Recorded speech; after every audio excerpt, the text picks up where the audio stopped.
After everything that happened, Joe goes to visit Peach. Peach says that just as Joe had warned, she has a stalker, which clears suspicion off Joe. She tells him she doesn't want a man around, so Joe should leave.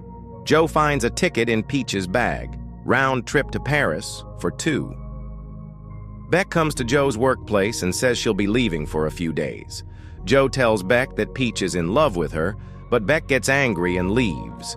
Joe discovers where Peach is going and sets off, but he gets into an accident on the way. When he wakes up, a police officer approaches him. Joe lies and manages to get rid of the officer. Joe arrives at Peach's house and sneaks inside. Because of the accident, he can barely stand. As he's about to stitch up the wound on his forehead, he faints. When he wakes up, Beck and Peach have returned home. Joe quickly hides. As Beck is about to shower, he sees Peach spying on her. Joe badly needs to use the bathroom and ends up using a jar he finds.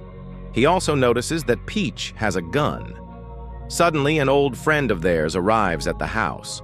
Due to the accident, Joe keeps hallucinating about his ex-girlfriend. Peach talks to Beck about moving permanently to Paris, but Beck says she'll think about it. Later, the 3 of them take some pills together. Beck becomes completely out of it. The 2 friends try to get closer to her, and Peach kisses Beck. Beck thinks this is too much and leaves the room. Joe, still hiding under the bed, remains trapped there while Peach and her friend have sex. The next day, Beck confronts Peach and asks about the night before. She's angry at Peach for kissing her. After the argument, Beck leaves the house. Joe is holding Peach's gun when Peach suddenly attacks him from behind and knocks him out. When Joe wakes up, Peach is pointing the gun at him. Joe provokes her and seizes the chance to escape. Peach fires after him, hitting Joe in the leg. When she goes to check if he's dead, Joe overpowers her and kills her. Joe leaves behind a fake suicide note and gets away, but he forgets the jar of urine, which remains as evidence.